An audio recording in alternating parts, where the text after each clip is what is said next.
you've got a Bible with you, we're going to read from Mark's Gospel, chapter 1. We're going to start in verse 29.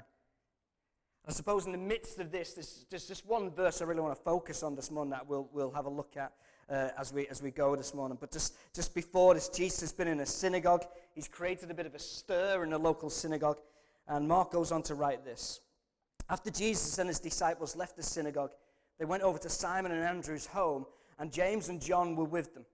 Simon's mother-in-law was sick in bed with a high fever, and they told Jesus about her right away, and he went to her bedside. And as he took her by the hand and helped her to sit up, the fever suddenly left, and she got up and prepared a meal for them. That evening at sunset, many sick and demon-possessed people were brought to Jesus, and a huge crowd of people from all over Capernaum gathered outside the door to watch. And so Jesus healed great numbers of sick people who had many different kinds of diseases, and he ordered many demons to come out of their victims. But because they knew who Jesus was, he refused to allow the demons to speak. The next morning, Jesus awoke long before daybreak and went out alone into the wilderness to pray. And later, Simon and the others went out to find him, and they said, "Everyone is asking for you." But he replied, "We must go to other towns as well, and I will preach to them too, because that is why I came." And so he traveled throughout the region of Galilee, preaching in the synagogues and expelling demons from many people. When it was early, Jesus woke and went out to be on his own to pray in the wilderness. It's interesting, isn't it? Before I say anything else this morning, it's interesting that Jesus replies to his disciples, "We must go to other towns as well," in verse 38. But when you get to verse 39, there's no "we." It's just a "he." He then traveled throughout the region of Galilee. It's almost like the disciples weren't ready to leave the excitement behind, and Jesus had to go on his own, which is interesting as a thought, isn't it? Just to leave that with you. I was channel hopping a few weeks back. Anyone here ever channel hop? You know what I mean, don't you? Where you're flicking through the TV stations. You're not really watching anything at all. You're just flicking from one thing to the next, bouncing back and forth. And as I was bouncing between channels, not really watching anything, I happened to catch the last minutes of the historian Simon Sharma's recent documentary, The Story of Us. And just before I went to click on and flick onto another channel, his last words kind of grabbed my attention. And he said this. He was looking back on a long life of being a historian, where he's had this fascination and eras of human history. And he turned around and he said this, that he can't help thinking that this era, this particular epoch that we're in now, he says he can't help thinking that this is an epoch, above all, of distraction, where the difference between the profound and the trivial is being lost. That this is an era of distraction, where the difference between the profound and the trivial is being lost. And I thought that was a spot-on observation. In fact, I thought it was so good that I picked up my phone to make a note of it, and then I noticed my phone's battery was dead. And then I had to run around the house trying to look for a bit of paper or something to write on and something to write with, because for some reason we just don't keep that stuff lying around the house anymore. And then eventually I got that stuff. I got back to the TV, picked up the remote, rewound it, and then replayed it a few times, rewound it, and replayed it a few times while I was making a note of that quote on a flattened piece of toilet roll. And then I took that quote into my phone. I have a nice little flap. I thought, once my phone battery's charged, I'll make a note of it then. And then ironically, I sat back down on the couch, I picked up the TV remote, and I continued to flick through the channels, bouncing from the profound and the trivial, from one thing to the next, seeking distraction. We're funny as people, aren't we? We are really funny.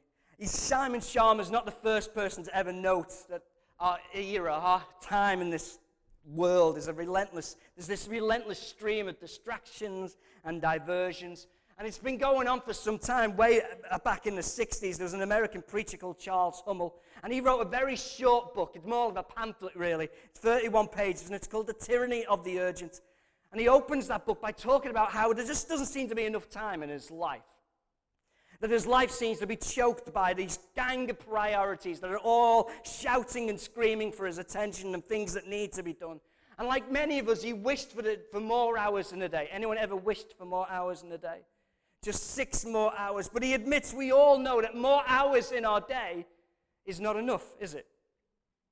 More hours in our day is not the answer. We'd only filled that extra time with more things to do and more places to be and more people to speak to. And then one day his factory manager hit him with a few words that haunted him. He said this: your greatest danger is letting the urgent things crowd out the important. And by urgent, he wasn't describing ambulances or crises, but in a world of scattered priorities, in a world where we think we need to be all things to all people, where everything seems to be demanding an immediate response, where every appetite is treated like an entitlement, where we endlessly and meaninglessly binge vast quantities of information, we mistakenly diagnose every demand upon us and every urge from within us as a urgency, as a thing that needs to be done. We live in this tyranny of the urgent, and unless we intentionally act against it, then it will inescapably enslave us to a scurried, harried, and unprioritized life. You may have a life where you get a lot done, but that does not necessarily make it a good life or a healthy life. We need solitude. We need stillness. We need silence. We need time out. But getting that, Hummel, as he writes this book, admits, is really difficult. And he even mentions that a person's home is no longer a private place where they can get away from the urgent tasks because, he says, the telephone breaches its walls with incessant demands. And that was back in the 1960s when it was just a landline. Today, most of us carry a phone with us wherever we go, and the telephone breaches more than just the walls of our home. Anyone here have a mobile phone? Yeah, well, most of us do. Most of us do. I'm going to be honest with you this morning. Can I be honest? I'm always honest, don't get me wrong. I just want to be honest with you. But I have an addiction to my mobile phone. Anyone else with me who has an addiction to their mobile phone? I was meeting with a minister friend of mine at the beginning of last year, and we meet on a regular basis just to check in and keep ourselves accountable with each other. And my friend asked me what I was struggling with. And so I turned round to them and said, well, I'm going to be entirely honest with you. I said, I'm cheating on my wife, I'm cheating on my kids, and I'm cheating on God with my telephone. And that was true back then, and I'm going to be, again, it's sadly still true today. Most days, my phone is the first thing I reach for in the morning. I'm not the only one. I'm not the only one. We can admit it. And for the past year, I've been trying to kick this habit. And it's hard to kick a habit. It's hard to start a habit. And we're talking about habits. But it's hard to kick a habit. And the thing is, you don't really realize you have a habit until you start trying to break it. Until you start trying to resist it. When I started trying to switch this off, or leaving it in another room, which is really difficult, or just simply pressing this wonderful button that every phone has called airplane mode, I found this certain nervousness suddenly creep into me. It's a weird thing, and I know I'm not alone in my addiction. There are many people, and you only have to watch people. You only have to watch what people are doing while they're sitting in the GP's waiting room, or while they're traveling on a bus, or even when they're out having a meal with friends and family. They are addicted to phones. Through our phones, when you think about it, through this little device, we have news stories, pictures, friends, emails, shopping, games. We have the world in the palm of our hands. And whether it's Facebook or TikTok or YouTube or Twitch or eBay or Gmail, we're constantly checking in, or we're constantly doom scrolling, as I call it, and often out of a fear of missing out. More than this, we are binging more information. We are reading more information than we can realistically process and do anything with. And so the knock-on effect is we do nothing with it. We read it and it escapes out the ear, and it has the knock-on effect of reducing our overall attention span. And our ability to focus as a generation and to process information is less now than it's ever been. I don't know where the stat is. I've tried looking for it this week, but apparently I read it some time ago that humans now in the Western world have a smaller attention span than goldfish. It's true. And in addition to this, even though we know our world is a noisy world, And it bombards us with these endless messages, distracting, and these siren calls every day, even though we know that we can't help. We can't help. We find it difficult to resist the temptation of not adding our own voice into the escalating volume of the world. Do you know that for every minute that passes, 18.8 million text messages are sent? 3,472,000 YouTube videos are viewed, not watched, often just viewed and flicked onto something else. 138.9 million reels are watched on Facebook and Instagram. If you don't know what reels are, ask Zach. He'll tell you what they are. 5.9 million Google searches take place. Again, we can't remember information, so we just ask Google. Snapshot users send 3.3 million snaps. Netflix finds itself having 363,000 hours of television filmed for every minute. And Amazon, there I mentioned that company, Amazon makes $283,000 in sales every minute, which if you want to know, that equates to $17 million every hour. We seldom escape. We like to think every time we pick up our phones, I tell myself this, that when I pick up my phone, I'm escaping and I'm getting some time out. But the reality is, it's not true. We seldom shut off. We seldom shut up. And when I tell myself, we tell ourselves that we have hardly any time left to do anything.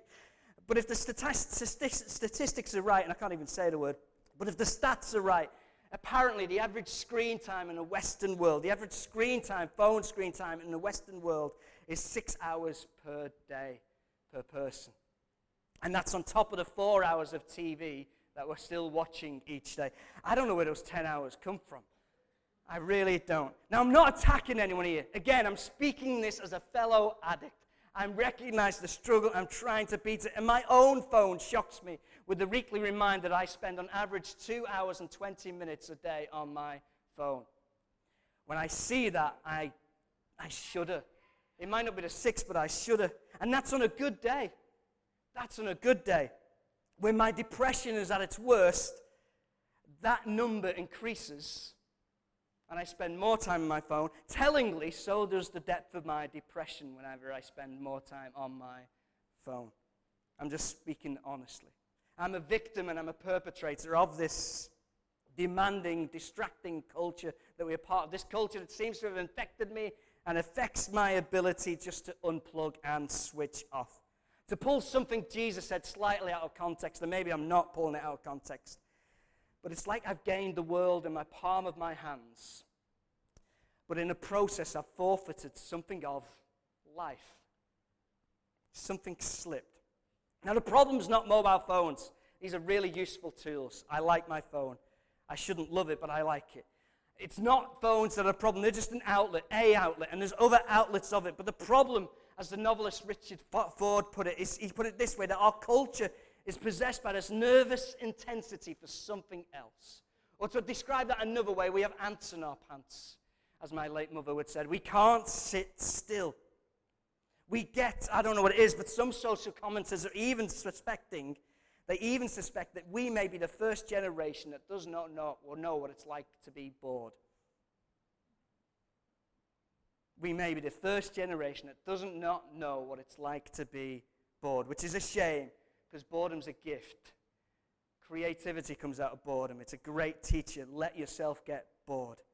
The thing is, we're not the first generation. That's not true.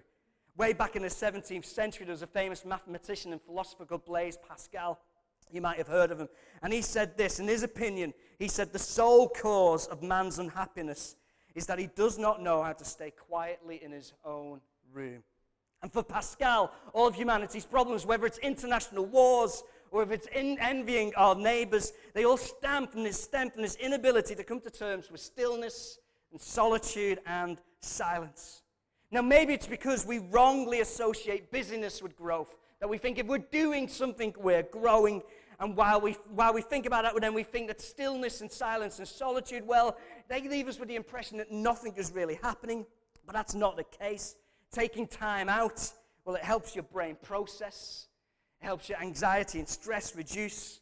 Actually, growth, you grow as a person when you are still. That's when growth happens the most. So it's not any of that, but maybe it's because we just find silence eerie.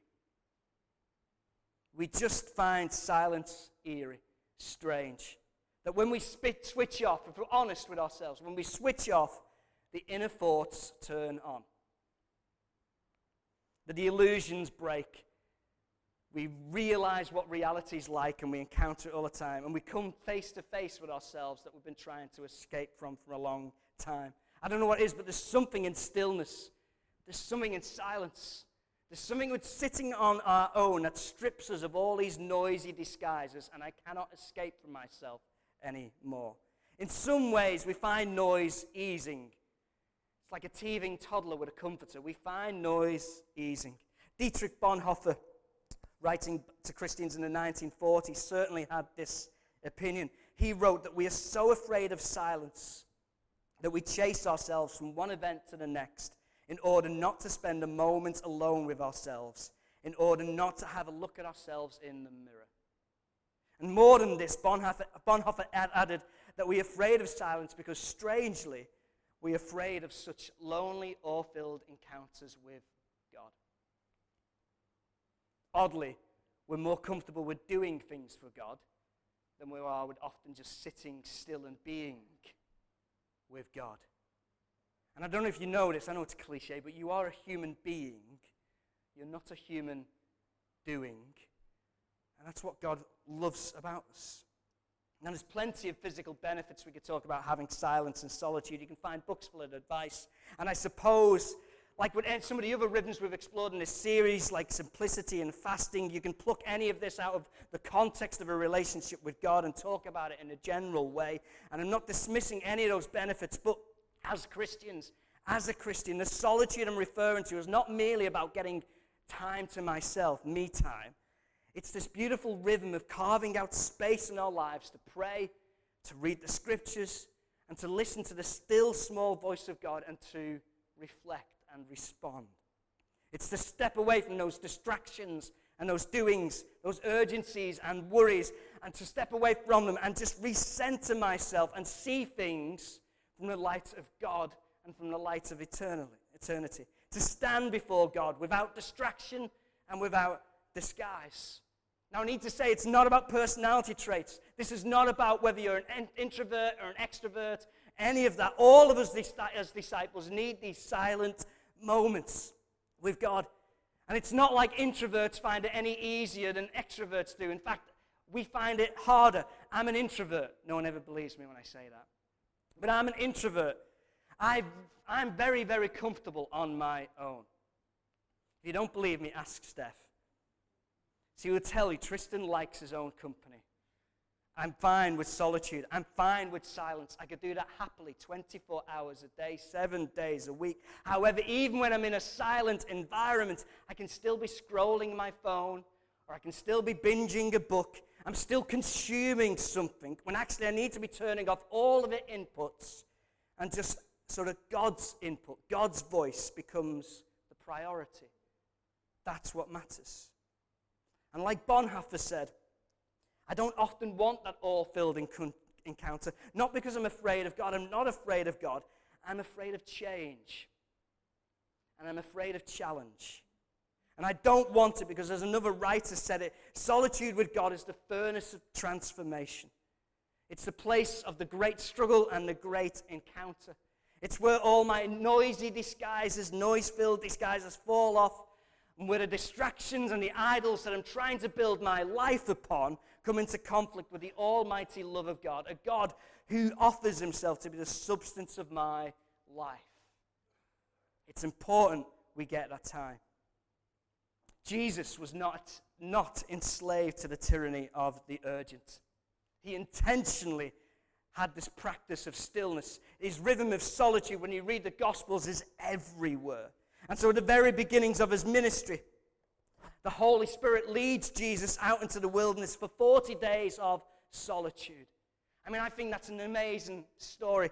40 days, the Holy Spirit leads him there. In fact, the word in the Greek is not lead, it's more like drives. It's an active kind of driving of him. And often when we think about the Holy Spirit, especially as Pentecostal people, we think of it as an empowerment to do. But actually the Spirit also woos us to withdraw. It drives us into this stillness. 40 days of solitude in Matthew 4, you can read about it. Before picking his team of 12 disciples, Jesus withdraws from the crowds, and he's already spent some time up on top of a mountain to pray all night. You'll read about that in Luke chapter 6. In Matthew 14, it's a very famous passage you'll all know. Jesus hears about the news of John the Baptist's death, and he attempts to slip away in a boat on his own to get some time out and time to pray and time to be still. And if you know the story, then you'll know that a vast crowd of people end up following him, and they end up tracking him down, and they prevent him from achieving that stillness and that solitude with the Father. And he's not grumpy with them. They don't track him down and he says, oh, clear off. He's not like that with them. He has compassion on them. And even while he's carrying his own grief and he's carrying his own hurt, he has this amazing compassion. I'm not often like that when I'm carrying hurt and pain, but he is. And then he feeds this crowd, all 5,000 of them, miraculously with a handful of fish and bread. He's more than happy to be interrupted by them. But also notice that at the end of all of that, after he's done that miracle, after he's fed the crowds, he makes his disciples get back into a boat, and then he dismisses the crowds, and then he proceeds to go up into the hills by himself to pray. He still gets the time out. At a turning point in his ministry, as he begins his journey towards Jerusalem, and as the disciples, before he asks the disciples a very pivotal question regarding his own identity, Jesus, you'll read in Luke chapter 9:18, has already been alone praying. Before facing the agony of the cross in Matthew 26, Jesus goes into the Garden of Gethsemane. He takes his disciples with him. He leaves a good number of them at one point in the garden, then he takes 3 of them on with him, and then ultimately he tells those 3 to wait with him from a distance, and then he goes on further by himself to be alone with the Father. Are you seeing the habit here? In the passage we read earlier, Jesus' fame has just gone exponentially famous. It's just amazing scene. We have this extraordinary evening at the home of Simon Peter where all these miracles take place. And almost the whole town, the whole Capernaum turns up on the doorstep. There's this demonstration of the mighty power of God, the kind of experience that if we're honest with ourselves, we would have skipped our private times to have and to continue to have and keep having constantly. We would have kept that going all night, through the night, into the morning. And yet Jesus takes a remarkable step. In the quiet of the morning, he slips away alone into the wilderness, away from the urgent, away from the very important demands, just to grab some time in prayer. That's phenomenal. It's not that Jesus is heartless, don't get me wrong. Jesus is constantly giving himself to the needs of people. But communion with God is important to him. It's also worth stating that Jesus isn't taking some time out to recharge his spiritual batteries. It's not as if he's been drained by an intense night of ministry and he needs to go and download some more godly power. He's not been praying to God when he's doing these miracles. He's been acting as God. He is God in flesh. He's fully God, fully human. But he wants time with the Father. Are we getting this? Whether it's morning, whether it's night, and it varies for him, whether it's during the day, whether it's about the major decisions in his ministry, whether it's just the continual day-to-day stuff he's dealing with, Jesus makes this habit out of seeking solitude with God. As Luke 5:16 states, that Jesus often withdrew to the lonely places, or as the Message translates that, as often as possible, Jesus withdrew to the out-of-the-way places for prayer. Jesus withdrew from people. He withdrew from daily life. For the super spiritual among us, he even withdrew from ministry just to be alone with the Father. And if Jesus, God incarnate, if he carved out such time to spend in his human life with God like that, then shouldn't we? Shouldn't we? Is it not a priority to us? Now, to repeat what I've already said, or what's already been said at the start of this series of rhythms, when we think about ourselves as disciples to Jesus, it's not about the ideas, or not just about the ideas we hold about God and Jesus and what they are and who they like. Our theology is important, don't get me wrong, but following Jesus is more than just some intellectual pursuit. Jesus is more than just a truth to be analyzed and to be studied. He is a way and he is the life. Sorry, he is the way and he is the life. He offers himself and he gives us a posture that we can follow and we can replicate. And when you read the Gospels, you'll notice that all Gospel writers, they connect Jesus' teaching with the pattern of his life. If they wanted to, they could have just given us a record of all his teachings and stripped all of his life and all of his person out of it, just like some late 2nd century heretical gospel accounts tried to do and failed at. And there's many reasons they don't do that, but one of these reasons is that Jesus sets us a pattern to follow. He's not just someone to study, he's someone to follow. And we may only have glimpses of Jesus' devotional life and the habits that he had. We only catch glimpses. We certainly don't have a day-by-day, minute-by-minute breakdown of everything he does. But what we have is certainly not scant when you read through the Gospels. And what we have is actually more than any other biblical character. Jesus' habits are given to us in the Scriptures, more than any other character in Scripture. That's not an accident. That's not an accident. He shows us what a perfectly human mirror looks like when it's angled towards God. As Thomas à Kempis said it, if you've never heard of him, ask me later, I'll tell you who he is. He said that Christ counsels us to follow his life and his way. And as such, his life should be our first consideration. So what about us? What about me? What about you? Do we take time in the midst of our busyness to seek solitude with God? And to be clear, there's no conflict between solitude on your own and gathering with others. The Christian life is neither holy solitude and it's neither holy gathering together. And Helen, in a couple of weeks, will open that up to us. Both are equally good. Both are part of Jesus' life, the part of the ingredients of his life. Additionally, there's no conflict with practicing an active awareness of God's presence in the here and now, and we're taking time out to be alone with God as well. There's no contradiction among those things. Some people wrongly pit one against the other. Well, I'm someone who prays 24/7, no matter where I am. Well, I'm someone who takes time out, and they argue about it as if they're spiritually superior because they master at one and not the other. And yet both are important rhythms. Both rhythms are part of Jesus' life. And in a couple of weeks, we'll look at a practice of practicing the presence of God in every moment. But for now, with this particular rhythm, how are you good at prioritizing the important over the urgent? Do you withdraw to be with God? Now, I know it's a tricky question. It is a tricky question. It's even made even harder by the fact that sadly people in the past have kind of wielded it over people. And we've placed oppressive demands upon people. And we've given them these heavy structures to kind of follow that only drive them to guilt and not to the loving arms of the Father. And we're not going to do any of that. In fact, you'll notice that throughout this series, we've been intentionally reluctant to be, I suppose, dogmatic or prescriptive or heavily structured in how we do any of this.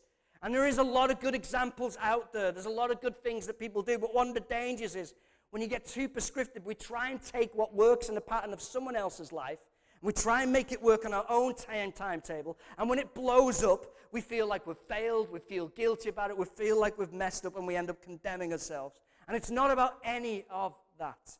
It's about finding out what works for you in your life, wherever you are. It won't work for all of us the same way, but for all of us, it's not easy, and for all of us, it has to be intentional. It won't happen any other way. Now, for myself, if you're wondering, I'm not a morning person. Never have been a morning person. Any morning people out here? You can put your hand up. Any morning people? Oh, you make me sick. I'm not a morning person. Never have been. Even when I had a paper round, I was not a morning person. You'd see me dragging that sack of papers around the street. If I could have took my duvet with me, I would have done. But I'm not a morning person. I'm thrilled for you if you are, and you can wake up in the morning, and if you can get that time intentionally at the start of the day, fantastic. That's great. I used to be a night owl. Any night owls? Night owls? Just 2 night owls, 3 night owls, 4. Just a few night owls. I used to be a night owl. I used to be able to grab some time right with God at the end of the day before going to bed, just a time to be still and to reflect and to pray and to read. But I'm not much of a night owl anymore either. I think my body is going through this weird stage where I don't know where I am. And so for me, I have to grab time during the day. And sometimes that looks like on the car journey in the morning, turning the radio off. And just sitting with God and talking with God as I drive. I can't read my Bible at that point. I'd be swerving all over the place. But I could do that. Of course, I can pray here. I suppose it's part of my role as a pastor, isn't it? But when I was an engineer, I take some time on my lunch break at my desk at work. And if I couldn't get it at my desk because the emails would keep coming in or the manager would see me there and give me another thing to do, then I would disappear and I'd slip out and I'd go for a prayer walk around the estate. In fact, I used to work at the top of Brandlesholme Road, so that estate there, I got to know every street on that estate, just walking around and praying. One of my favorite things to do, still remains one of my favorite things to do when I get time, is just to leave the house, leave the building, and just go for a nice long walk on my own. Somewhere where the roads I can't be heard, where the business isn't, especially if it's a country lane, just to disappear somewhere. I love that. In fact, I got a chance to do it Friday morning while the sun was out, while the sun's still out and before it rains again. It's not going to. Just just to disappear and just to be alone. If you have a mobile phone and you've got some helps on there, you've got some helps. There's some good apps that can help you to spend time and to focus on that time. There's a great app called the YouVersion Bible app, if anyone has heard of that on their phones. I've got that app. There's a Lectio 365 app, which is a good app as well if it helps you with that prayer, rhythm of prayer and reading scripture and just taking that time to stop. I even have the Anglican Church's daily prayer app, which is an excellent app. Morning and evening prayers on it. It's fantastic. And they're handy. They're really helpful. They're really good. And so I use them when I can. The problem is, because I have no self-discipline whatsoever, that I generally, if I'm spending time in the scriptures, I'll pick up my good old physical paper copy. I'm a book person anyway. But the thing is, if I don't have my phone with me, I have to leave my phone elsewhere. Because if I have my phone with me, I'll only end up checking emails or scrolling Instagram or playing Pokemon Go. As the big kid I am. And so I prefer just sitting and picking up the paper and just reading the paper scriptures. But in my own life, I want you to know, in my own life, and I bet this is true of most of us here, however it looks, it's changed. It's always changed. It's always been different. It's been intentional, but it's been changing throughout my life. But I'm simply trying to take time to create a space where God moves from the periphery of my mind back into the focus and the center of it all. But however it looks for you, be intentional. Take some time out. Long ago, in a world full of noise, noisy, bragging nations, and surrounded by the clamor of the world, the sons of Korah probably wrote one of the best lines in all of the Psalms, which is Psalm 46, verse 10. Be still and know that I am God. Be still and know that I am God. We're going to pray. In fact, I'm not going to pray. I'm not going to pray out loud, but before we worship, before the musicians take their seats and lead us in a couple more songs, let's just now, together, just take a minute or two just to sit in silence. Put your phone in your pocket.